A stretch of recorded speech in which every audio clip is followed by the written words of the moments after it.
Welcome back to the Black Table here on the Black Star Network. I'm your regular host, Greg Carr, and we devote our weekly hour here at the Black Table to discussing topics and personalities, events of interest to people of African descent and to others working together to build a better society. Well, we all have by now probably heard of the Deion Sanders effect. We have all probably by now heard the story of Deion Sanders, the former head football coach at Jackson State University and now head football coach at the University of Colorado. The story now has been everywhere. It's been done to death. September 21st, which was one of his old football numbers. On the 21st of September 2020, Deion Sanders was hired at Jackson State, and he brought prime time to Mississippi. And we saw it all unfold. He's not the only coach to have been a professional athlete to serve at a HBCU. He's not the only coach in football. There is, of course, Eddie George at my alma mater, Tennessee State, Ed Reed, of course, at Bethune-Cookman, who made some interesting off-key remarks fairly recently. We'll probably be talking about that. There's Sean Gilbert at Livingstone, Tyrone Wheatley at Morgan State. I mean, either past, present coaches, and of course, Hugh Jackson at Grambling. Basketball, there are even more. Kenny Anderson at Fisk, Cynthia Cooper, who was at Texas Southern for a number of years, Juan Dixon at Coppin, and WNBA player Lauren Harper at Coppin as well. Lindsey Hunter, some of y'all remember him from Detroit Pistons. He's at Mississippi Valley State University. George Lynch, North Carolina fame at Clark Atlanta University, and the list goes on and on. Recently, of course, we've seen a huge splash at Fisk with the women's gymnastic team. Sister Corrine Tarver, who was the first Black woman to win an all-around event at the NC2As, leading that young team. And Talladega College has made noise of becoming the second HBCU gymnastics. I hope we talk about that with the two brothers we have today. We wanted to look at this Sanders effect as a point of entry for a larger conversation about Black institutions, about the purpose and function of HBCUs and some of the challenges. And for those of us who have worked at HBCUs and those of us who have had to make some difficult choices as whether to stay at HBCUs, the push-pull factors at HBCUs, we couldn't think of two better folk to invite back to the round table here. We have our HBCU Master Educators Round Table.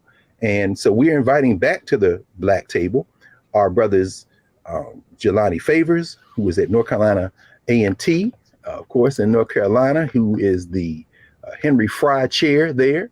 A historian, a brilliant scholar, a brother who has made a way in so many ways in a number of different institutions, white and Black, who has served at HBCUs and HWCUs, and of course, who we had a conversation with a while back on his very important book, Shelter in the Time of Storm, which is about the history and struggle and meaning of HBCUs.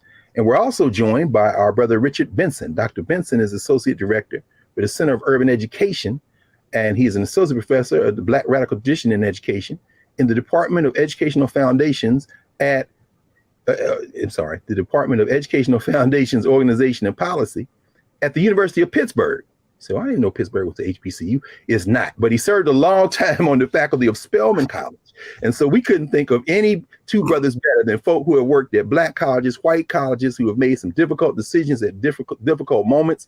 And if folk beat up Deion Sanders for leaving, we damn sure ain't gonna beat up Rich Benson for going to Pittsburgh. But we can get some insight, I think, on this Sanders effect from a different perspective. Welcome back to the Black Table, brothers.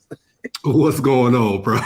Man, brother Greg, it's so good to see you. Jelani, I feel like you and I also go back before the Granite Crack as well. Good to see you, bro. No doubt, man. It's a pleasure to be with both of y'all. And Greg, when you told me about the show, I was excited. And when you told me that Rich Benson was going to be on the show, I was all in. That's my brother from another mother. Rich, it's great to see you, man. And glad to see you moving forward in your career, brother. You as well, man. Yeah. In fact, I'm glad you said that, Jelani, because it gives me a chance to inject that among other things that Dr. Benson has contributed to this ongoing struggle, this intellectual warfare that Jacob Perez talks about, is his brilliant book, Fighting for Our Place in the Sun. Amen. Malcolm X, Radicalization of the Black Student Movement, Malcolm X Liberation University. And so thinking about either of you, we can just toss this out to begin with. I don't know if any of you all have any thoughts about Deion Sanders and what did and didn't happen at Jackson State, particularly in the context of this ongoing struggle to really define what it means to be a Black university and what we can do in those spaces. Either of y'all just jump on in.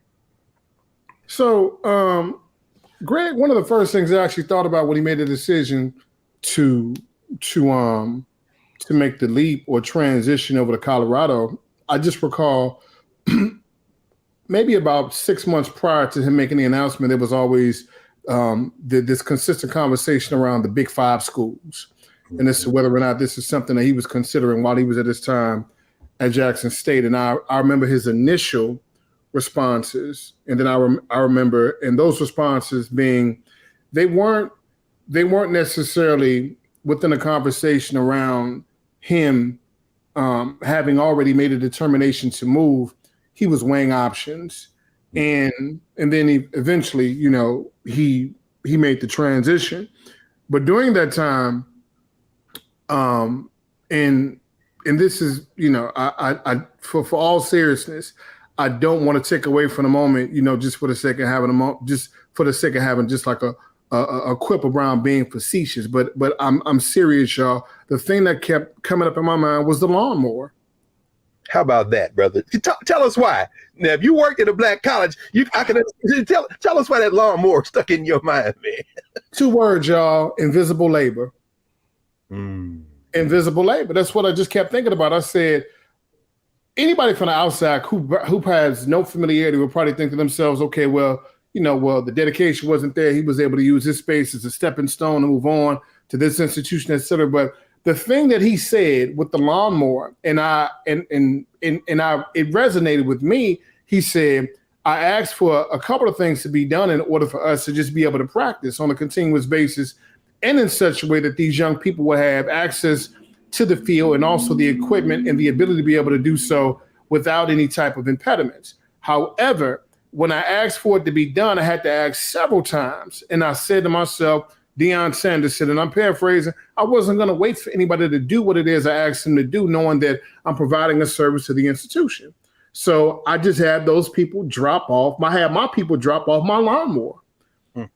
And I cut the grass myself. And then with that, I said to myself, well, how many times have I tried to appeal to a higher sensibility at the institution that I was at, but I felt like it fell on deaf ears.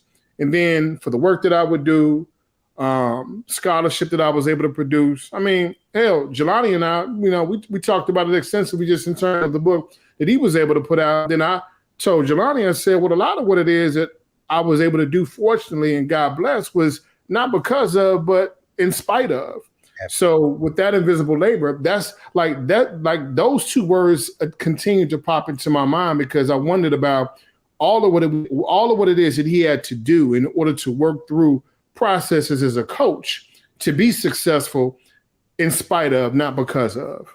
Absolutely. Jelani, I remember we met years ago, man, down at John Hope Franklin Center at Duke. You were in residence there working on what eventually became Shelter in the Time of Storm. But like Dr. Benson said, just like Rich said, you spent a great number of those years crafting that book, working at Morgan State. And none of the 3 of us are research faculty. No, we teach in full loads, brother. So any thoughts about what Rich just said in terms of this invisible labor? That's a powerful notion. Yeah, without question. One, I wanted to also point out the fact that North Carolina A&T State University, my alma mater and my current place of employment, just hired Vince Brown, who is also a former pro, played for the New England Patriots. So you didn't shout him out there in your comments. I just want to shout out Coach Brown, who's just now coming to A&T, and he is replacing Coach Sam Washington, who also played for the Pittsburgh Steelers. So there's this long legacy and history, as you outlined, of former NFL players who've returned to HBCUs. Many of them were products of HBCUs, as was Coach Brown and Coach Sam Washington. Well, maybe because y'all are traitors, man. Just like my alma mater is traitors. Y'all left the Negro League and went to the Colonial Athletic and Tennessee State. I was student body president. We fought like hell not to go into the OVC. We should probably get into that too, because then Deion makes some noise about taking Jackson State out of the SWAC. Right. So, but go ahead though, Jelani. We in this first open up and then we can see at the break. I mean, the labor is real, but also the commitment has to be real. And the legacy of what HBCUs have done with less, And when we say less, we don't say that in a romanticized way. We say that in the sense that these are institutions that have been systemically underfunded, since their inceptions, deliberately underfunded since their inceptions, and to work within these spaces, to use a sports metaphor, we've always punched above our weight. I think that when you look at someone like Deion, or even some, honestly, when you said we were going to have this conversation, I said, oh man, it has been kind of beat to death. And then here comes Ed Reed. Just this past week, Ed Reed wants to weigh in and invisible labor, though. He's mad about that trash. That's what the point is. Yeah, he's upset about the trash in his office and the conditions on campus, and he made a public spat about it. But there has to be contextualization, and I think that's what's lost sometimes within these spaces, these social media spaces that we crafted. Is that we get these sound bites, we get these short clips. Everybody has a hot take, and you can deliver those hot takes without historical contextualization, and your audience is lost within the sauce. They don't get to know the whole story, the full breadth of what it means to work at these institutions and the struggles that have often defined their growth or lack thereof. And I think that both Deion and I think clearly Ed Reed missed the opportunity to highlight, yes, you're bringing things to the table, you're having to do things on your own, but let's talk about why sometimes that's the case. Even since I've been in North Carolina A&T, an institution which is one of the more better off, if you will, HBCUs in terms of resources, I've had to pull from my own. I want to take my students down to the Civil Rights Museum, which also, of course, was where the Woolworths was on February 1st, 1960, where A&T students launched a social revolution. I wanted to take my students down there, and we didn't have transportation to get it done. In order to get my students there. So I leaned upon community resources that I knew to make sure that my students got there. Now that was out of bounds for me, and A&T had to slap me on my hand, but I knew that, hey, if I'm gonna talk about the legacy of student activism at HBCUs, there's no better place to do that than to go to that particular venue. But I say all that to say that we're still looking at institutions in 2023 that have incredible, prodigious challenges as it relates to resources or lack thereof. And we need people who can properly contextualize that, who are historically aware of that, and can hopefully help us find remedies to addressing those type of issues. Well, let's come back on the other side of the break and continue that conversation, particularly around having to have those type of people at our schools and advocating for our schools. And we'll be back in a moment here at the Black Table with Professors Jelani Favors and Professor Rich Benson. We'll be back in a moment.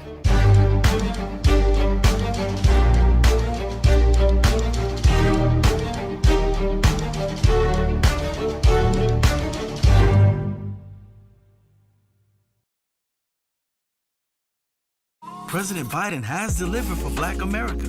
More funding for Black entrepreneurs. Millions of new good-paying jobs. He's lowering the cost of medications and the cost of living. Joe Biden is delivering for us, and that's the facts.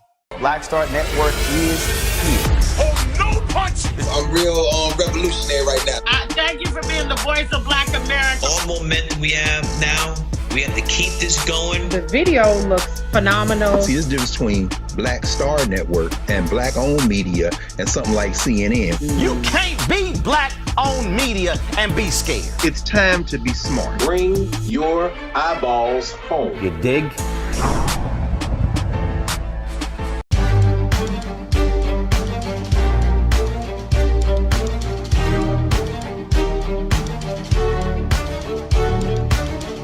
Welcome back to the Black Table here on the Black Star Network.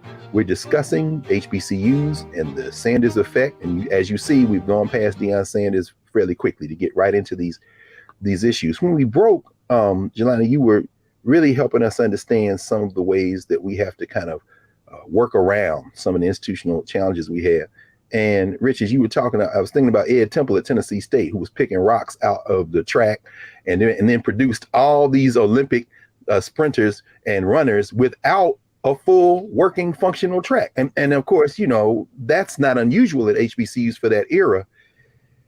Jelani, you were talking about this constant underfunding. Could you say something just quickly about what just happened to A&T in terms of North Carolina punishing A&T for having too many out-of-state students. I know Tennessee State just got millions of dollars from the legislature for remedial work, but they constricted it to only certain buildings that could be improved. Could you talk a little bit about how these oppressive things operate, particularly with public HBCUs, some of the things that didn't get covered, as Deion Sanders was talking about the things that weren't happening at Jackson State?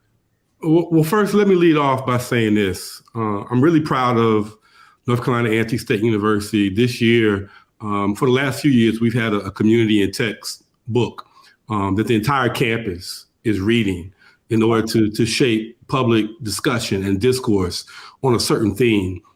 This year, the book that we have assigned to our students and to our campus community is Adam Harris's brilliant book, The State Must Provide. If you haven't picked that up, I strongly encourage your viewers to read Adam's book because it highlights his legacy of inequity, of underfunding, and it provides proper historical contextualization about the struggles that Black colleges are confronting. So when you look at what's going on. Before we should mention that he went to A&M, didn't he? He's an Alabama A&M grad. Yeah, he's an Alabama A&M grad, absolutely. Was A&M or State? I'm trying to remember. Alabama A&M. A&M, okay. You can't mess that up. No, I ain't gonna mess it up, man. But I'm just saying that because, of course, people would know him, if at all, for writing for The Atlantic, but he's an HBCU grad, as you say, so that's what the mission. But go ahead. Play sports there, play basketball at Alabama. Absolutely. Yeah. I was gonna say to that point that you're saying about the North Carolina legislature, sort of slapping A&T on their hand in order to try to expand resources by bringing in out-of-state students and therefore punishing us for overseeing that cap. It looks ridiculous. It is ridiculous for an institution which just over the last 30, 40 years has been proven and documented through the work of Adam, as well as the article that came out in Forbes, that we've been shorted. I shouldn't even use the word shorted. We've been robbed. Close to $4 billion with a B. I think Florida A&M was second behind us. Theirs is like $2 billion, almost $3 billion. So again, the notion that someone would try to come around and suggest that A&T is somehow not living up to the protocols that have been set forth by the state in terms of in-state students versus out-of-state students. Black colleges are simply trying to survive, and the idea that they want to punish us because A&T right now is riding a public high, and students are more interested than ever in enrolling at the institution, both in-state as well as out-of-state. It's criminal. Let's be honest with you. And so I'm excited about the conversation that Adam's book is bringing to A&T, because I think that it's time to awaken these sleeping giants. I'm so proud of what Florida A&M University is doing. Their students have launched out and said, hey, it's time for us to bring suit against Florida A&M. I'm also proud that Florida A&M, their freshman class for the last 2 years have been reading Shelter in a Time of Storm. So I think it's important that history matters. That they understand the legacies from which they represent, and they understand the shortcomings that we see across campus. Every year at the beginning of fall, we see students upset about the lack of infrastructure, the lack of beds that are available. They take to social media to complain about it, whether it's at state institutions or whether it's at private institutions like Clark Atlanta or Spelman or Morehouse. I think it's time for students to sharpen and refocus that criticism to where it lies, or should lie, and that is at the foot of the white supremacist political structure. Absolutely. You raised something a minute ago, Jelani, before the break, and then led and continued here on this, I guess maybe resurgence of sorts of interest in HBCUs. Of course, we saw Deion Sanders, and next, ESPN is down there, and see on the cover of Sports Illustrated. And for a lot of people, it was a moment, or it was a revelation. Oh, this is HBCU. For our people, of course, many of us know about HBCUs, but then you talked about social media and you talked about technology. Mm-hmm. And you're absolutely right. I mean, as you write about, and as you lived, and as I lived, and so those of us in a certain generation, when we had student protests, and as you say, they're almost perennial at HBCUs, and it's usually about infrastructure, as you say. This is something that didn't capture a lot of attention beyond the schools, but with social media now, it happens immediately. Right. I mean, as we know, the Howard students, for the better part of a semester, occupied the student center, and the world knew about it because they were on Facebook, Instagram, Twitter, everywhere else. You know, this attention on HBCUs, this flash and sizzle. You know, how do you see that translating into possibilities for us to push the envelope and to get some of those much needed resources? Well, I honestly think that if our leaders, our campus leaders, are the visionaries that they are and should be, they should find ways to leverage that. They should find ways to say, yes, we have some infrastructure shortcomings. We have some issues as it relates to campus funding, the ability to bring in increasingly top-notch faculty to sponsor programs on campus. But again, that is not by happenstance. It's deliberate, it's systemic, and it's a reflection of this system. And if we can channel our students back into understanding that, the historical nature of that, and use their voices not simply to throw rocks internally at our administration, and don't get me wrong, leverage criticism where criticism is due. If indeed we have administrators who are insensitive to these demands and concerns, they need to be held accountable. But we can't afford to continue to have this conversation by not looking at the broader picture. And again, going back to Adam's book, I think that he reminds us that there is indeed a broader picture to understand and to appreciate as it relates to how and why these institutions have been crippled in the way that they have. It's not, as I said before, by happenstance. This is something which has been in the mix and in the making for more than 100+ years. Absolutely. And I'm also encouraged and don't want folks to pass lightly by the fact that there are some big read projects at HBCUs. You mentioned FAM there at A&T. You know, at Howard, we've had in our freshman seminar, we've been doing that for a while. And, you know, so it's very encouraging to hear as well. Rich, you know, for years, man, on that faculty at Spelman, you had a front row seat to a very interesting disassembling of kind of a competitive intercollegiate athletic program and saying, no, we're not going to deal with this athletic competitions. We're going to do intramural sports. And we'll probably have to pick this back up on the other side of the break. But I'm wondering if you could open up maybe a little bit of a conversation about how coaches, particularly at HBCUs, often either serve as members of the faculty or are integrated into the faculty, maybe at least historically differently than they are at white schools, and what it might mean for us to start looking at HBCU coaches as celebrities and maybe those who might provide a stepping stone to this professional athletic complex that was never really the goal of HBCUs to begin with. You know, since Spelman dismantled its kind of athletic competition model for favor of an intramural model and a health and wellness model, any thoughts on how we should be thinking about athletics at HBCUs and how that differs from the Power 5 conferences, the SEC conferences, in terms of the nature of where athletics fits at HBCUs or doesn't fit? Got you. And thank you for the question, because I think around my third or fourth year when I was at Spelman, based on this campaign around wellness as related to an overhaul and also building renovations and everything else around the kind of like this, I would say this infusion to push wellness as a part of the general college curriculum. We had a new building built, while at the same time eliminating the sports teams and programs that existed at the college, which many of the faculty actually thought was counterintuitive and also, a bit, I would say to some degree, maybe even hypocritical as related to what it is that the wellness campaign was speaking to versus what took place on the ground.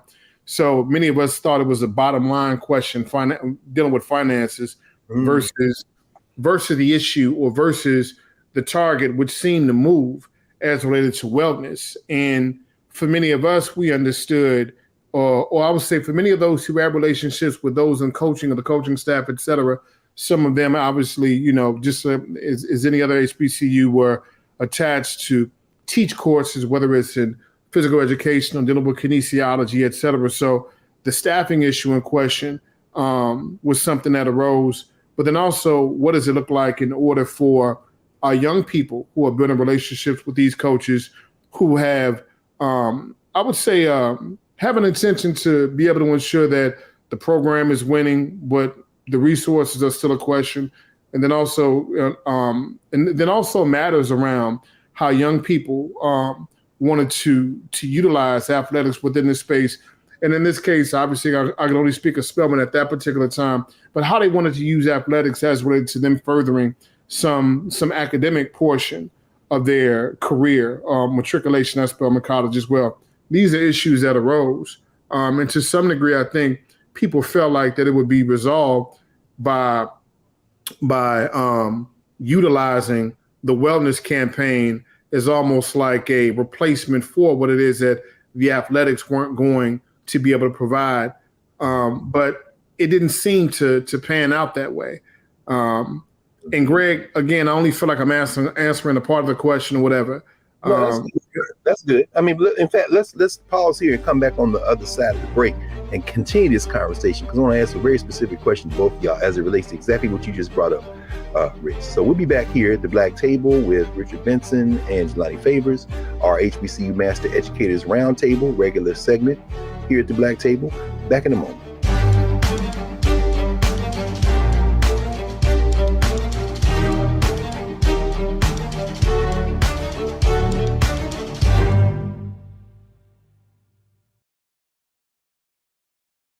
On his first day in office, with the country in crisis, President Biden got to work for us. Cutting Black child poverty in half, more money for Black entrepreneurs, millions of new, good-paying jobs. He's lowered the cost of living and prescription drugs. But there's more to do. He gets it, because we all deserve dignity, safety, respect, and a chance to do more than just get by, but to get ahead. I'm Joe Biden, and I approve this message. Don't you think it's time to get wealthy? I'm Deborah Owens, America's Wealth Coach, and my new show on the Black Star Network focuses on the things your financial advisor or bank isn't telling you. So watch Get Wealthy on the Black Star Network.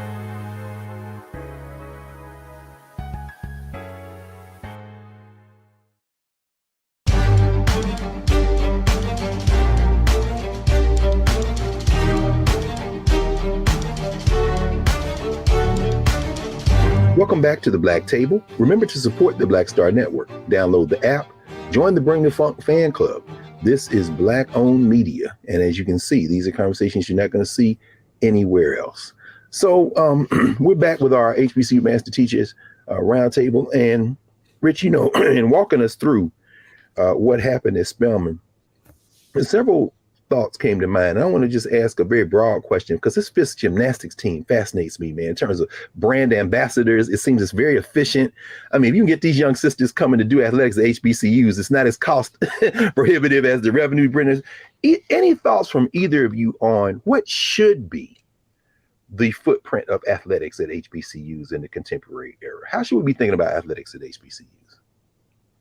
Well, let's be honest, right? In terms of 2023, and I think this has been the case for the last probably 40 years, and that is that sports has served as the front porch in terms of marketing in higher education. And that, of course, is in collusion with the rise of cable television, the rise of big sports contracts, and let's also be clear about this, is that the NCAA is $1 billion, and college athletics is $1 billion industry, which is largely predicated upon Black athletics or the success of Black athletes in both football and basketball, which drive revenue for the NCAA. And this is talent, which again, 40, 50 years ago, almost exclusively were recruited by and attended Black colleges. You were talking about this long legacy of the SWAC and MEAC and the CIAA. We are not new to this. We are absolutely true to this. And when you look at this rich tradition of producing Hall of Fame talent in all sports, you talked about the Tiger Bells. You could talk about people like Jake Gaither. You could talk about Grambling and Jackson State and Southern and Morgan State, who had also a really rich history at North Carolina A&T, particularly in basketball, and Howard University. These are institutions which thrived for years. And so, but sadly, what we've seen, again, over the last particularly 40 or 50 years, that same talent has been seduced to move away from HBCUs into the far institutions which are far more flush with resources, with infrastructure, again, deliberately so.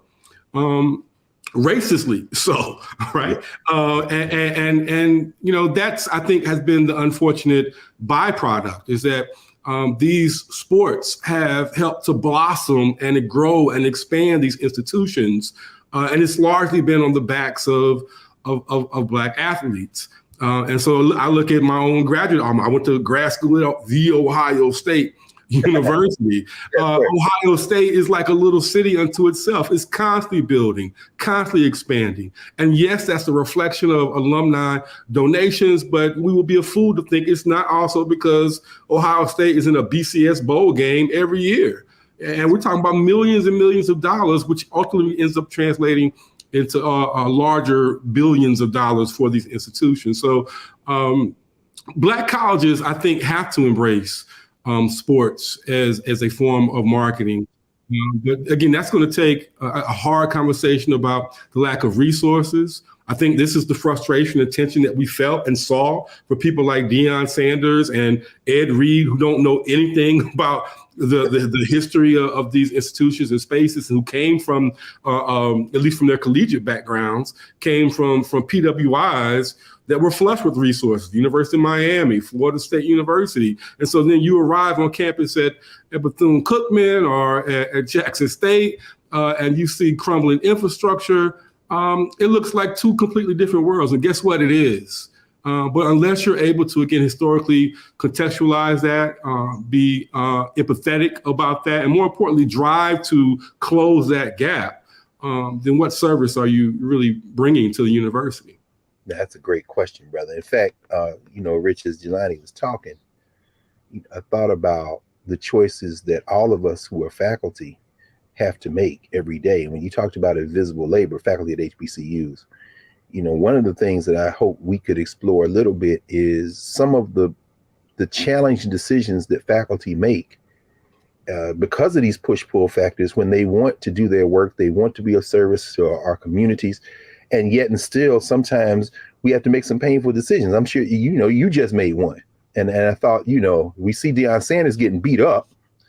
But in fact, the choice that Rich Benson made to go to the University of Pittsburgh isn't because of any lack of fidelity to the race. We have to face the material reality that we want to go where and be where we can do the best work for our people. I don't know if you have any thoughts about some of the ways we have to make those decisions. Jelani, thanks for everything that you actually made mention of. And I think, in all fairness, without question, we're still talking about a failure reconstruction legacy in which all HBCUs, for the most part, are subject to what we actually want to be able to say that's the realization deserves a low level or a hyper level of criticism. But I actually want to consider the macro, the micro in addition to the macro. I think a question of priorities always has to be presented and then also revisited. Just like we would do with any other infrastructure on campus, whether it's a predominantly white, minority serving HBCU, et cetera, there's something that folks check in for, in terms of looking at the state of condition on every area of campus. And we get it. There's not going to be a multi-million-dollar plan that can be activated at a moment's notice at an HBCU because historically the luxury is just not there, based on all things dealing with structural racism and exclusionary practices, which are extremely intentional. However, I want to speak to priorities as it relates to areas in which funding can easily or more easily and readily be available for areas, but the priority is not there based on how it is that in many cases HBCUs have been used as fiefdoms for this, I would say, this elite top-down administrative class and approach to how it is that they function. Absolutely. So if we're talking about spaces in which we can actually say that the top 10 to 12 HBCUs out of the 101 that exist benefited from the George Floyd, Breonna Taylor funding industrial complex that took place, within the past 3 years, in which you have this philanthropic just dump of bread, for white guilt. If that can take place, how is it that in many cases we can't have accounting for the monies that have come in such a way that we can actually say, well, we weren't able to do all of what it is that we wanted to do for this area, whether it's dealing with dorms, whether it's dealing with mold, whether it's dealing with an increase of faculty pay for persons who are not only conducting the labor that you can see that's on paper, but the invisible. But how is it that we can't get accounting for those monies that come in many cases for the HBCUs who did receive such resources? So that's a point of contention that I would also have, in addition to talking about the legacy, but also talking about the current priorities around what takes place in funding for HBCUs. And then that goes back, whether it's athletics, whether it's STEM, whether it's education, whether it's history, liberal arts, humanities, etc. That is always going to be one of my biggest questions and criticisms. As someone who served at one for 13 years, as you, Jelani, for an extended period of time, and Greg, I think you over the 20-year mark at Howard. Still one of my questions. Yes, sir.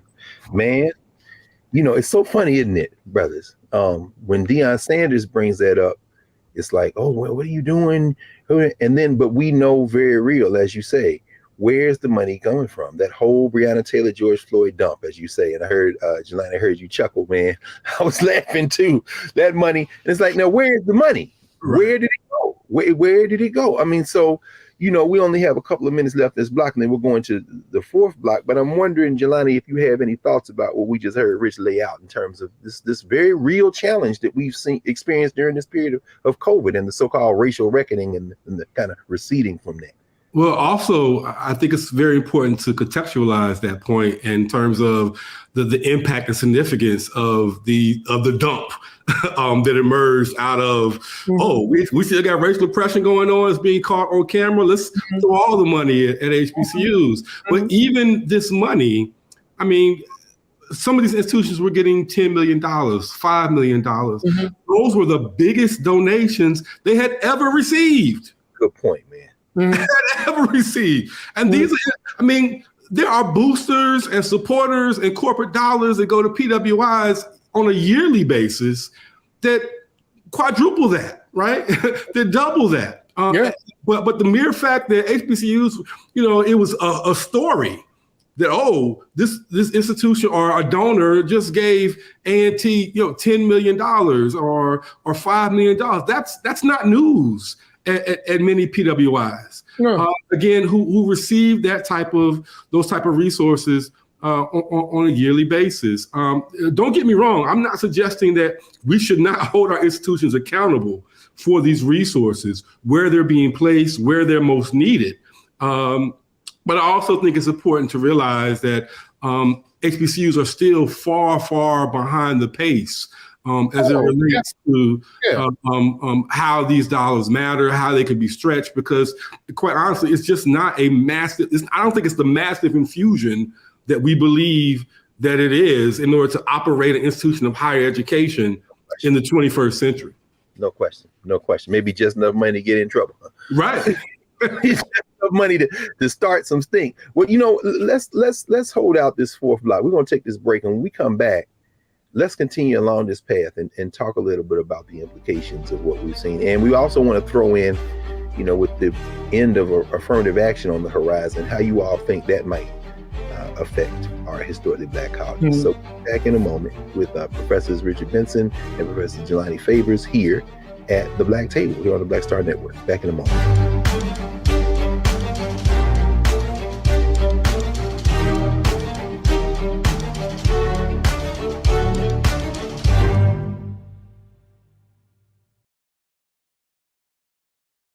President Biden has delivered for Black America. More funding for Black entrepreneurs. Millions of new good-paying jobs. He's lowering the cost of medications and the cost of living. Joe Biden is delivering for us, and that's the facts. When you talk about blackness and what happens in Black culture, we're about covering these things that matter to us, speaking to our issues and concerns. This is a genuine people-powered movement. There's a lot of stuff that we're not getting. You get it, and you spread the word. We wish to plead our own cause. Too long have others spoken for us. We cannot tell our own story if we can't pay for it. This is about covering us. Invest in Black-owned media. Your dollars matter. We don't have to keep asking them to cover our stuff. So please support us in what we do, folks. We want to hit 2,000 people, $50 this month, raise $100,000. We're behind $100,000, so we want to hit that. Y'all money makes this possible. Check some money orders. Go to P.O. Box 57196, Washington, D.C. 20037-0196. The Cash App is $RM Unfiltered. PayPal is R Martin Unfiltered. Venmo is RM Unfiltered.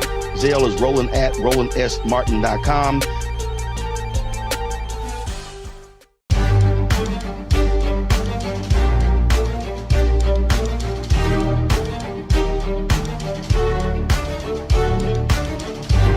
Welcome back to the Black Table here on the Black Star Network.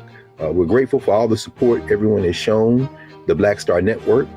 Please join the Bring the Funk fan club, download the app, and donate and continue to support and watch all of our shows. The network is growing and expanding, some exciting things on the horizon for 2023. Well, we reached our final block, and it's interesting. Some of those donations and some of that money, some of that dump, as you say, was also accompanied by some things that were, I don't know whether we would consider it philanthropy or investment. As they said in It's a Wonderful Life, Potter's not selling, Potter's buying. Because now, of course, Howard's got this jump logo all over everything. I'm saying that's not an act of charity. These Negroes is using the brand.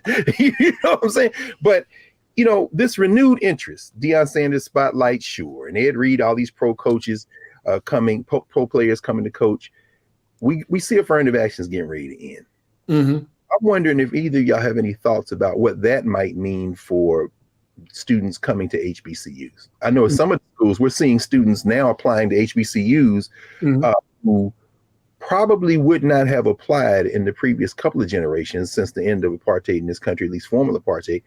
And it's very interesting because some of those students, for them, and you made this point, actually, Rich, very interestingly, the kind of class structure among HBCUs. Yeah. So these parents saying, HBCU, nah, well, here are the 4 you can go to. Yeah. I ain't gonna name no names.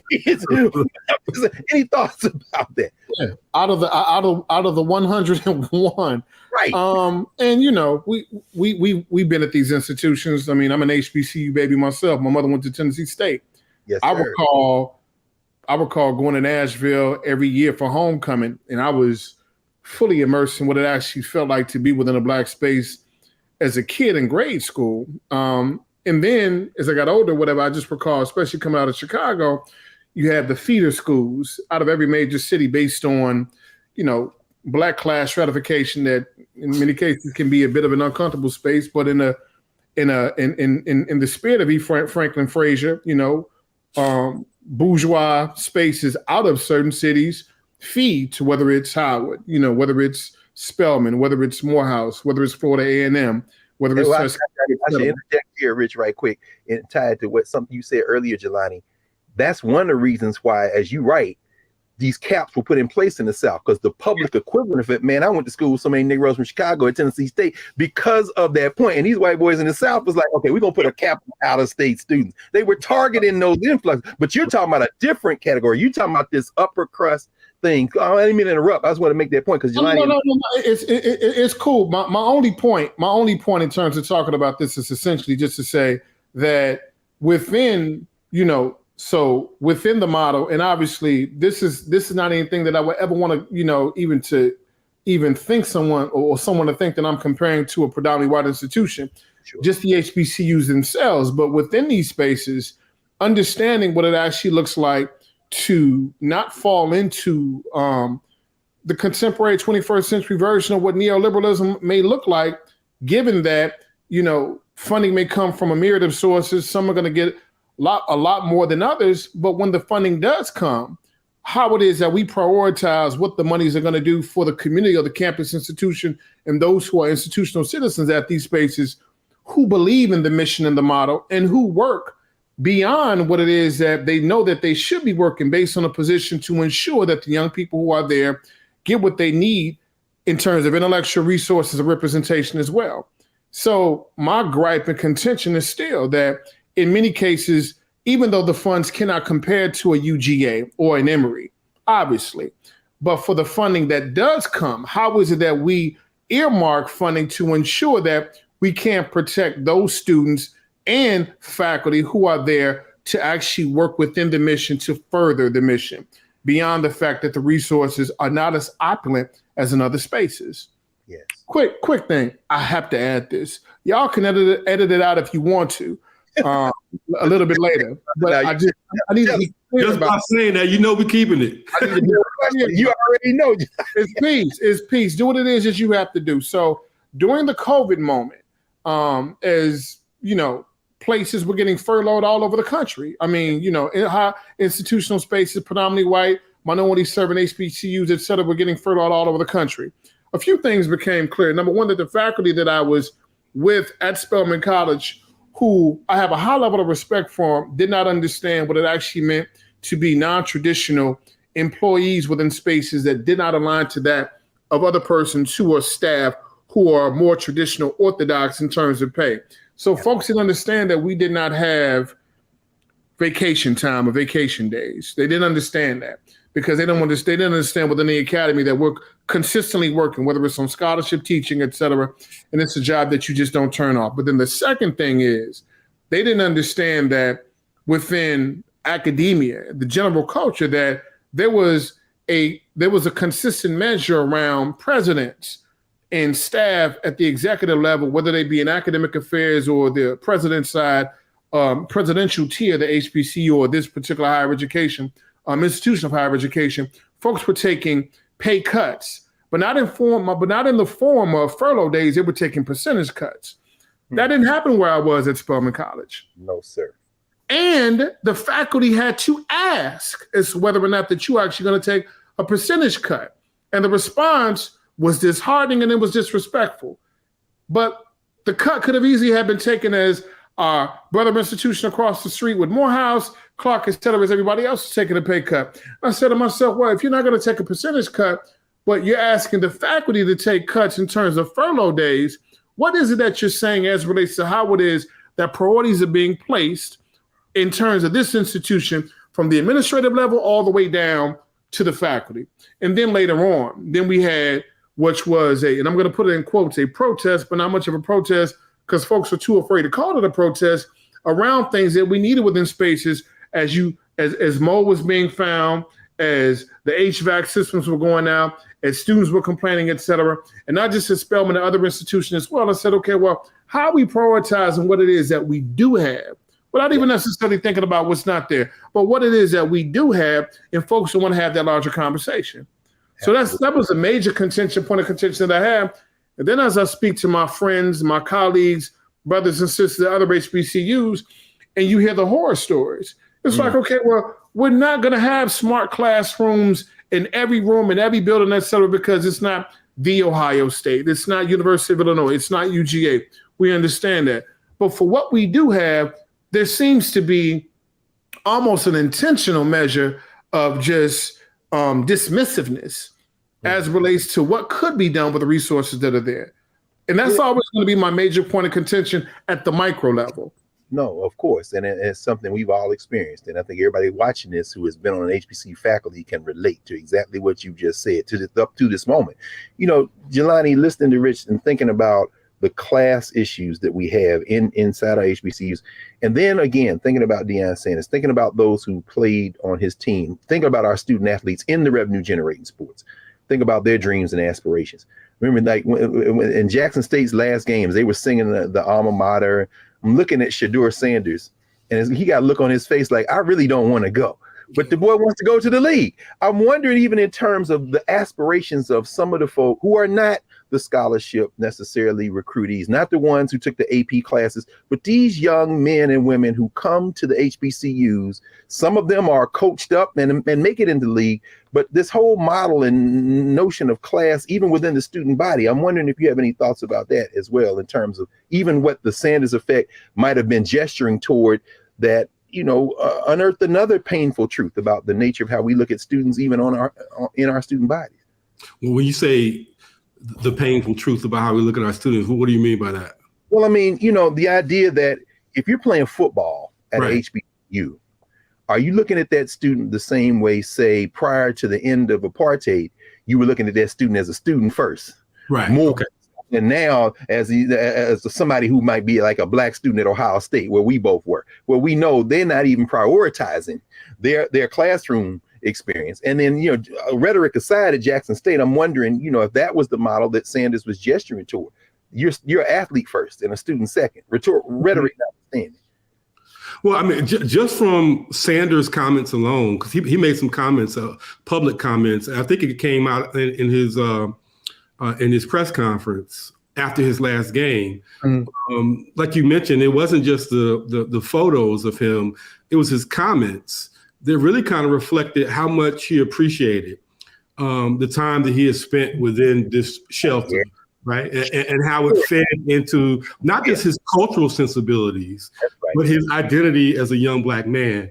And this is what we know. This is what HBCUs have done and continue to do, providing space to mentor, to mold, to pour into black youth. Shedeur Sanders is an elite athlete who could have gotten a scholarship at any FBS institution, did receive scholarships at any FBS institution, and followed his father to Jackson State University.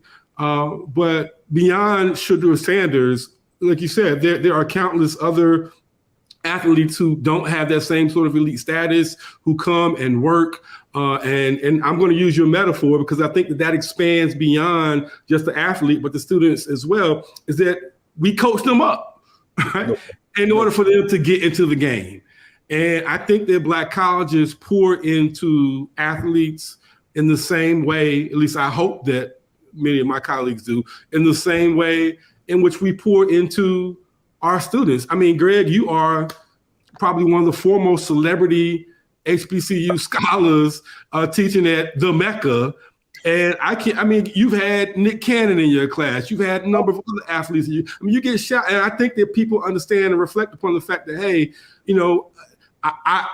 Greg Carr pours into me far differently than someone a professor would if I was at Georgetown or if I was at University of Maryland College Park or wherever, right? And I can't tell how many. Let me pause here. Let me just interject here that what you all did at A&T, but that young brother that used to play with LeBron James, that made me turn into somebody different, man. I was like, what the hell?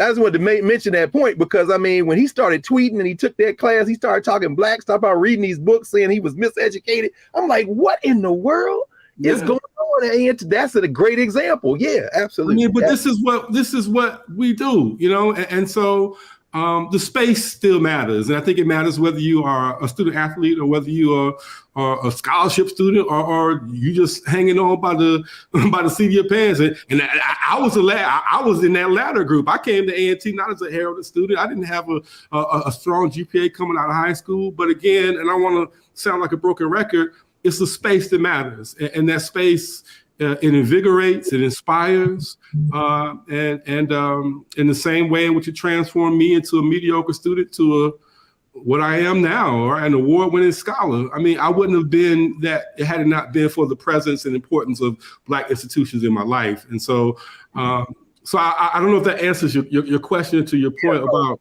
athletes and regular students, but I think that I'm sure that when Shedeur Sanders' career is over, he's going to have far more fond memories of his time at Jackson State than he will at Colorado. And we'll see him at Jackson State's homecoming and probably never again on Colorado's campus. No question. Actually, that's a perfect place to close, Jelani. And I want to thank you and Rich for coming back to the Black Table and invite you back many, many more times. This is the kind of conversation we have to have, man. And honor and respect to both of you brothers, because if I can real quick about Shedeur Sanders, when he comes back to JSU, bring the check with you. Right. How about that? No question. Bring the resources back. That's right. Yeah. Greg, well, can I say one thing in closing? Go ahead. Absolutely. Long live Maroon Spaces, which HBCUs are, even for those who aren't even aware of what it is that we're doing beyond them not prioritizing, whether it's resources or truly investing in such ways to retain faculty, whether it's myself, whether it's you or whoever. Long live Maroon Spaces, which is the work that we've been able to do and the work that I continue to do, even though I'm not there. I just want us to continue to be able to have, those constructive critiques in order to further these spaces, because they're still under assault. So I just want to add that in closing. Absolutely. Absolutely. Thank you, brother. That's again, Richard Benson from University of Pittsburgh, but also many HBCU experiences from the time he was a baby all the way up through to right now. And of course, our brother Jelani Favors at North Carolina A&T. Thank you both for joining us, and we'll see you again soon. We're back in a moment to clear the table and start preparing for next week.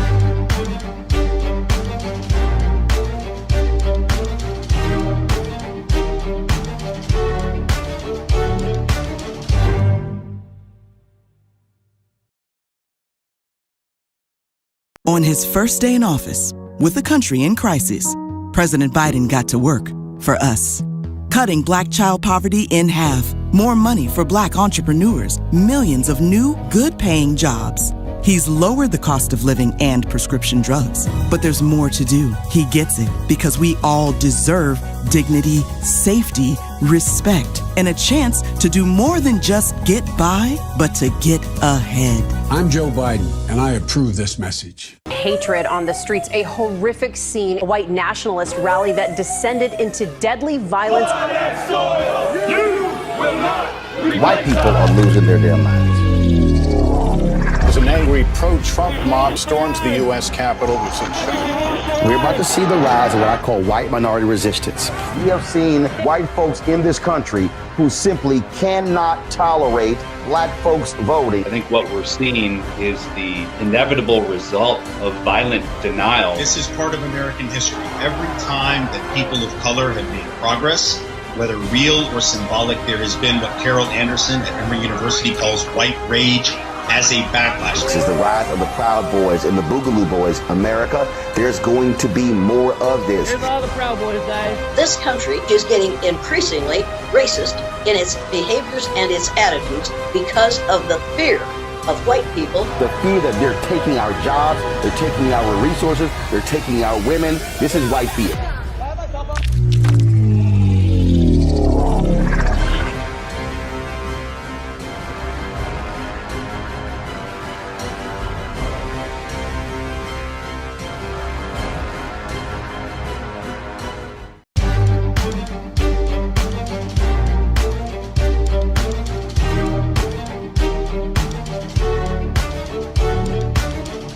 Welcome back to the Black Table here on the Black Star Network. We really had a remarkable hour with Professors Richard Benson and Jelani Favors talking about not just the Deion Sanders effect, but what the Deion Sanders effect prompts and should prompt us to think about. As we think about our HBCUs, as we think about Black institutions, we realize that the dream, the vision of the Black university, the concept that really came to fruition in the 1960s, has yet to be realized. Today, we heard a great number of the reasons why that hasn't happened.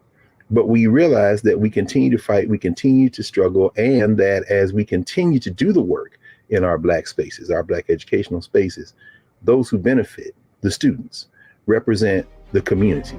And that's the only reason these institutions exist. And when we lose sight of that, that's when we get lost. So we have to always remember that. So join us again next week here at the Black Table. We'll continue our conversation here on the Black Star Network. And thanks for your support. Tell a friend, tell a family member, and we'll see you next week.